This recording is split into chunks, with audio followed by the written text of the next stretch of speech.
நீதா, இரட்டை இலை சின்னம் யாருக்கு என்ற சர்ச்சை உச்சத்தை எட்டியிருக்கிறது. ஏனென்றால் இரட்டை இலை சின்னத்தை இபிஎஸ் பிரிவு அதிமுக மட்டும் பயன்படுத்துவதற்கு எதிர்ப்பு தெரிவித்து உள்கட்சி பிரச்சனை இருப்பதால் ஒரு பிரிவினர் மட்டுமே அதை பயன்படுத்தி வருவதற்கு எதிர்ப்பு தெரிவித்து சூரியமூர்த்தி என்பவர் உயர்நீதிமன்றத்தில் தாக்கல் செய்த வழக்கில் 4 வாரத்துக்குள் தலைமை தேர்தல் ஆணையம் முடிவெடுக்க வேண்டும் என்று உத்தரவிட்டிருந்தது. இந்த உத்தரவை அடுத்து இன்று தலைமை தேர்தல் ஆணையம் மிக முக்கியமான உத்தரவை பிறப்பித்திருக்கிறது. அதில் ஓ பன்னீர்செல்வம், எடப்பாடி பழனிசாமி மற்றும் சூரியமூர்த்தி ஆகிய 3 பேருமே 19ஆம் தேதி தலைமை தேர்தல் ஆணையத்தில் நேரில் ஆஜராக வேண்டும் என்றும், அவ்வாறு அவர்கள் ஆஜராகும் போது எழுத்துப்பூர்வமான விளக்கத்தை மனுவாக தாக்கல் செய்ய வேண்டும் என்றும் தலைமை தேர்தல் ஆணையம் உத்தரவிட்டிருக்கிறது.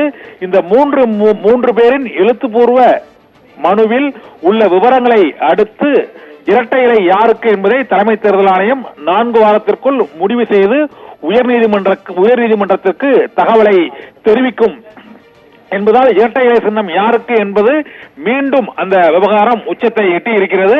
அதிமுகவில் உள்கட்சி பிரச்சனை இருப்பதால் ஒரு பிரிவினர் மட்டுமே இரட்டை இலை சின்னத்தை பயன்படுத்துவதற்கு அனுமதிக்க கூடாது என்று சூரியமூர்த்தி என்பவர் உயர்நீதிமன்றத்தில் வழக்கு தொடர்ந்திருந்தார். இதற்கு முன்பாக ஈரோடு கிழக்கு தொகுதி இடைத்தேர்தல் மற்றும் மக்களவைத் தேர்தலில் இரட்டை இலை சின்னத்தை இபிஎஸ் பிரிவு பயன்படுத்தி வந்தது.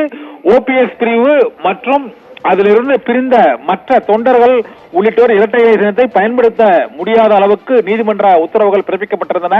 இந்த சூழ்நிலையில் சூரியமூர்த்தி பிறப்பித்த உத்தரவில் 4 வார காலத்திற்குள் பதிலளிக்க வேண்டும் என்று தலைமை தேர்தல் ஆணையத்திற்கு நோட்டீஸ் அனுப்பியிருந்தது. இந்த நோட்டீஸை அடுத்து தலைமை தேர்தல் ஆணையம் இன்று பிறப்பித்துள்ள உத்தரவில் ஓ பன்னீர்செல்வம் மற்றும் எடப்பாடி பழனிசாமி, சூரியமூர்த்தி ஆகியோர் வரும் 19ஆம் தேதி டெல்லியில் உள்ள தலைமை தேர்தல் ஆணையத்தில் நேரில் ஆஜராக வேண்டும் என்றும், அவ்வாறு ஆஜராகும் போது எழுத்துப்பூர்வமாக அந்த பிரமாண பத்திரத்தை தாக்கல் செய்ய வேண்டும் என்றும், தங்களுக்கு இரட்டை இலை சின்னத்தை ஏன் ஒதுக்கீடு செய்ய வேண்டும், இபிஎஸ் பிரிவு அதிமுகவுக்கு ஏன் ஒதுக்கீடு செய்யக்கூடாது என்பதற்கான ஆவணங்கள், ஆதாரங்களை தலைமை தேர்தல் ஆணையத்தில் வரும் 19ஆம் தேதி சமர்ப்பிக்க வேண்டும் என்று தலைமை தேர்தல் ஆணையம் அனுப்பியுள்ள அந்த நோட்டீஸில் தெரிவிக்கப்பட்டுள்ளது.